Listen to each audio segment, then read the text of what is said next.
Muy buenas tardes, damos inicio a una nueva cápsula. Hoy revisaremos el procedimiento sumario. El procedimiento sumario es aquel procedimiento de carácter declarativo y común que debe ser aplicado en todos aquellos casos en que la acción deducida requiera, por su naturaleza, una tramitación rápida para ser eficaz, siempre que no exista un procedimiento de carácter especial para ella y además en los otros casos que la ley señala. En cuanto a las situaciones en las cuales se aplica este procedimiento, tenemos los casos en los cuales, de acuerdo a la naturaleza de la acción, requiere de una tramitación rápida para ser eficaz.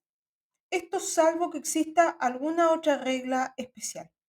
Por lo tanto, tratándose de cualquier asunto que por su naturaleza requiera tramitación rápida para ser eficaz, el juez puede disponer que se tramite como juicio sumario, salvo que exista otro procedimiento especial aplicable al asunto. Debe atenderse a la naturaleza de la pretensión y no al interés de la parte que quiere que el proceso se tramite de manera rápida. En consecuencia, si el demandante acciona en juicio sumario, la contraria puede oponer y será el juez quien resuelva si la naturaleza de la acción requiere una tramitación rápida para ser eficaz. Así las cosas, no decide el demandante ni tampoco el demandado. Otra de las situaciones en las cuales es aplicable este procedimiento es en todos aquellos casos en que la ley ordena proceder sumariamente, breve o rápidamente. También es aplicable en aquellos casos expresamente consignados en los números 2 a 10 del artículo 680 del Código de Procedimiento Civil. Normalmente, al caso de la letra A se le denomina juicio sumario ordinario o general, y a los casos señalados en las letras B y C se les llama juicio sumario extraordinario o especial. La importancia de la distinción radica en que solamente en los casos del juicio sumario ordinario o del juicio del inciso primero del artículo 680 va a proceder la sustitución del procedimiento que se verá a continuación. En los demás casos, es decir, cuando la ley señala que debe emplearse el juicio sumario, no procede la sustitución del procedimiento. En cuanto a la tramitación del juicio sumario, tenemos que esta parte con la interposición de la demanda. Esta puede presentarse de manera verbal o por escrito y debe cumplir con los requisitos de toda demanda, requisitos que se encuentran establecidos en el ya estudiado artículo 254 del Código de Procedimiento Civil. Acto seguido, tenemos la resolución del tribunal. Lo cierto es que una vez deducida la demanda, el tribunal cita la audiencia en el quinto día hábil después de la última notificación, el cual se amplía con los días correspondientes cuando el demandado es notificado en un lugar diverso de aquel en que se sigue la secuela del juicio, con los días que señala la tabla del emplazamiento de acuerdo al artículo 683. Dicho sea de paso, esta resolución debe notificarse de forma personal al demandado.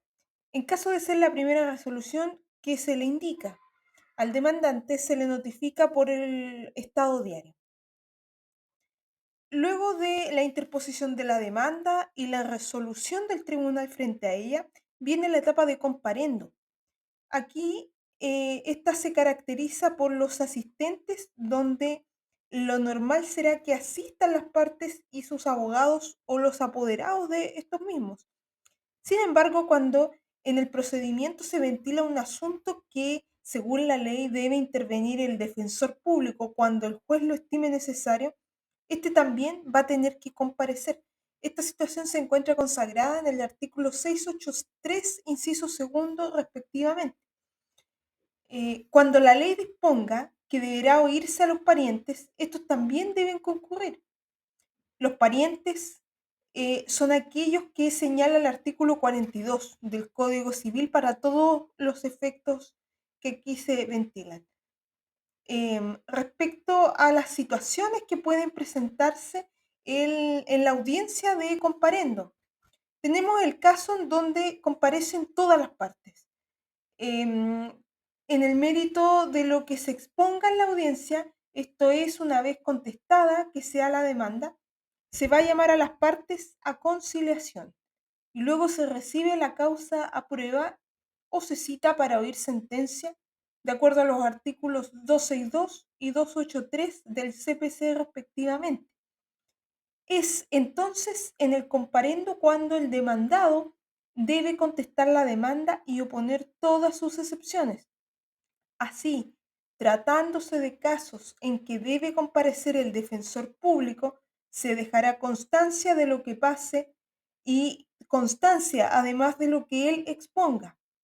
Y si se debe escuchar a los parientes, el tribunal les pedirá informe verbal sobre los hechos pertinentes de acuerdo al artículo 689, inciso segundo del CPC. Por consiguiente, si el tribunal advierte que no han concurrido los parientes cuyo informe estima importante y siempre que ellos residan en el lugar del juicio, va a poder suspender el comparendo y ordenar que se les cite. Así las cosas, de todo lo obrado, se va a tener que levantar acta y se deberá suscribir a los asistentes, es decir, se aplica el principio de la protocolización. Ahora bien, en el caso de existir hechos sustanciales pertinentes y controvertidos, el juez, en la misma audiencia o en otra posterior, luego de contestada la demanda y de la etapa de conciliación, debe recibir la causa prueba.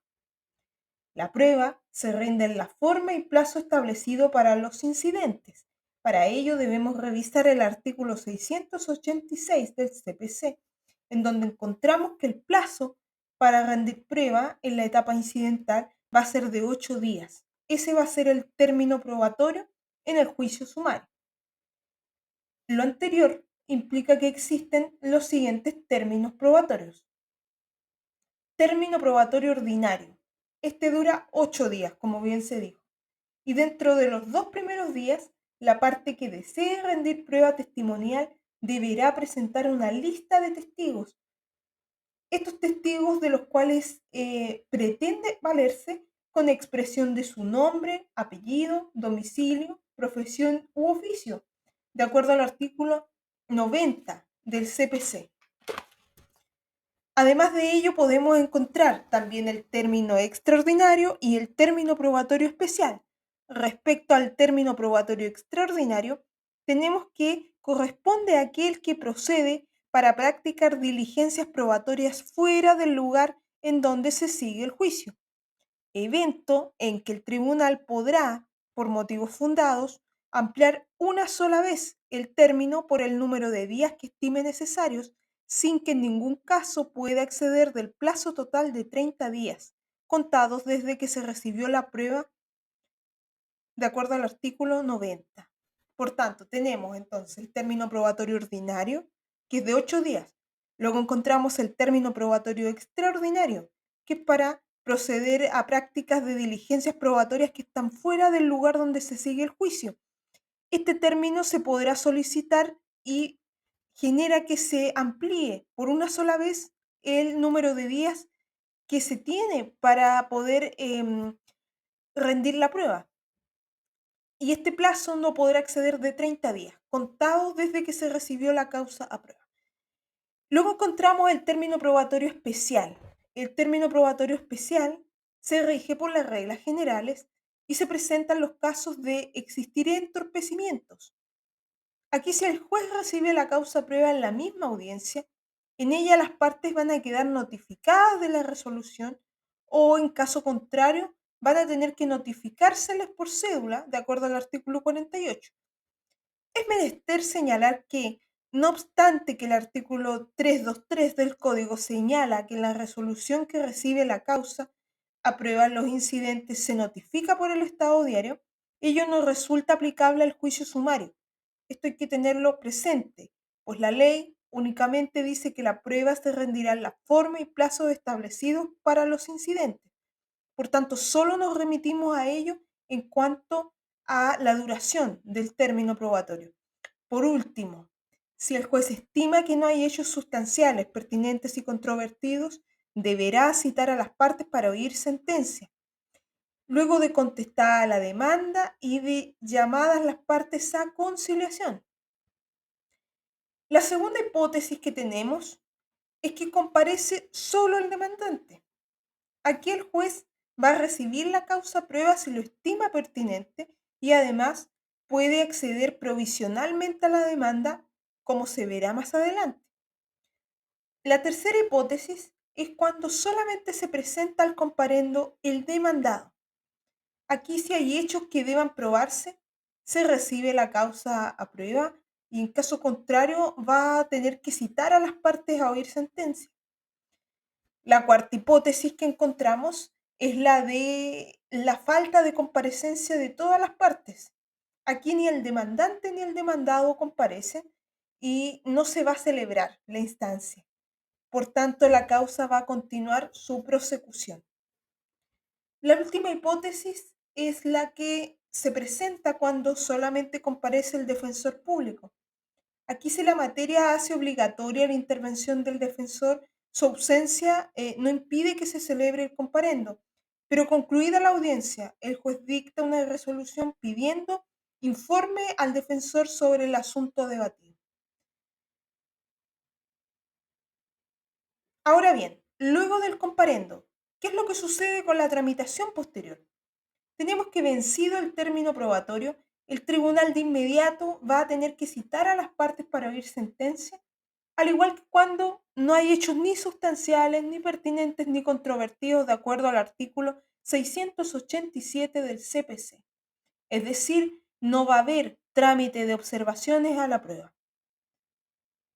La quinta etapa que tenemos y la final es la etapa de sentencia. La sentencia definitiva va a tener que dictarse en un plazo de 10 días siguientes a la fecha de la resolución que citó a las partes para oír sentencia. Esto se encuentra consagrado en el artículo 688 del CPC. Avanzando en la temática, tenemos la sustitución del procedimiento. Esta institución consiste en que, iniciado un procedimiento como sumario, puede decretarse su continuación conforme a las reglas del juicio ordinario. Si existen motivos fundados para ello, iniciado un procedimiento como juicio ordinario, va a poder sustituirse a juicio sumario si aparece la necesidad de aplicarlo, de acuerdo al artículo 681. Aquí cabe destacar que la sustitución de sumario a ordinario solo procede en los casos del inciso primero del artículo 680, es decir, en los casos del juicio sumario general u ordinario, en que la naturaleza de la acción requiera de una tramitación rápida para ser eficaz. Cabe hacer presente que en los demás casos no procede la sustitución, pues es la ley la que dice que debe procederse breve y sumariamente, o señala bien los casos en que una acción se tramita por el juicio sumario y si se llegara a sustituir, lo actuado sería nulo. Por tanto, tenemos que tener claro que la sustitución del procedimiento solo va a tener cabida en aquellas causas en donde se ordena proceder sumariamente, solamente para efectos de darle mayor celeridad. En los demás casos va a tener que reputarse nulo. Por tanto, va a tener que aplicarse en el primer numeral del 680. En cuanto a la oportunidad para solicitar la sustitución del procedimiento, lo cierto es que para ir de procedimiento sumario a ordinario, esto va a tener que solicitarse en el comparendo que se cita a las partes, ya que debe promoverse y debe tramitarse conforme a las reglas de los incidentes. Ahora bien, si estamos en la hipótesis de el procedimiento ordinario, el procedimiento de lato conocimiento, en donde queremos ir al procedimiento sumario, que es un procedimiento mucho más breve, mucho más eficaz y rápido, tenemos que interponerlo la solicitud de sustitución por medio de la vía de las excepciones dilatorias. Esto es del artículo 303, número 6 del Código, ya que no se encuentra en los numerales precedentes y podría encajar, por tanto, como una excepción que tiende a corregir el procedimiento, pues este se ha iniciado como ordinario, pero se cree por la parte que interpone la excepción que debió haberlo hecho como juicio sumario. Por tanto, se le aplica lo estatuido para las excepciones dilatorias. En cuanto a la tramitación de la sustitución de procedimiento, tenemos que la solicitud que se efectúa debe tramitarse de acuerdo a las reglas generales de los incidentes. Esa es la tramitación que se le debe otorgar. Así, cuando se accede a la sustitución del procedimiento, se continúa de acuerdo con las normas del nuevo procedimiento, siendo válidas las actuaciones practicadas conforme al procedimiento anterior. O sea, se puede decir a partir de esto que la sustitución del procedimiento no va a tener efecto retroactivo. En cuanto a la aceptación provisional de la demanda, aquí saliéndonos un poco ya del marco de la sustitución del procedimiento propiamente tal y volviendo al procedimiento sumario en sí, tenemos que, como se señaló, si al comparendo asiste solamente el demandante, el juez va a poder recibir la causa a prueba, o si el demandante lo solicita con fundamento plausible, va a poder incluso acceder provisionalmente a la demanda de acuerdo al artículo 684. Aquí, si se accede provisionalmente a la demanda, el demandado puede oponer dentro del término de 5 días contados desde su notificación, va a poder oponerse a la, em, a la solicitud que hizo el demandado de acceder provisionalmente a la demanda. Aquí, en este caso, va a tener que citarse una nueva audiencia, procediéndose como si fuera la primera, de acuerdo al artículo 684. En todo caso, no se suspende el cumplimiento provisorio decretado ni se va a alterar la condición jurídica de las partes. Es decir, si se vuelve atrás en lo hecho, las partes van a tener que seguir siendo demandante y demandado. Si el demandado no se opone, el tribunal va a recibir la causa a prueba y va a citar a las partes a oír sentencia. Esto de acuerdo al artículo 685. Pasando de tema, encontramos los incidentes en el juicio sumario. Los incidentes deben promoverse y tramitarse en la misma audiencia de contestación, conjuntamente con la cuestión principal, sin paralizar el curso de ella. Y la sentencia definitiva va a tener que pronunciarse sobre los mismos incidentes junto con el fondo del asunto, salvo en el caso de que estemos frente a una incompatibilidad en cuanto a lo resuelto, de acuerdo al artículo 690. ¿Qué se puede concluir en base a ello? Que en virtud de la naturaleza del procedimiento van a tener que discutirse y fallarse tanto la cuestión principal como la cuestión accesoria dentro de la misma instancia. Respecto de los recursos que proceden en el procedimiento sumario y en contra de la sentencia definitiva, tenemos la situación de la apelación. La sentencia definitiva y la resolución que acceda a la sustitución de procedimiento de ordinario a sumario va a ser apelable en ambos efectos, salvo que de esta forma hayan de eludirse los resultados del juicio. Esto se encuentra consagrado en el artículo 691. Para las demás resoluciones, incluso la que accede provisionalmente a la demanda, solamente se va a conceder el recurso de apelación con el efecto devolutivo. Por tanto, la instancia no se va a paralizar. Respecto a la competencia, y para terminar aquí, del tribunal de segunda instancia, tenemos que el tribunal de alzada puede, a solicitud de parte, pronunciarse por vía de apelación sobre todas aquellas cuestiones que se hayan debatido en primera instancia para ser falladas, en definitiva, aun cuando no hayan sido resueltas en el fallo apelado. Esta es una norma relevante.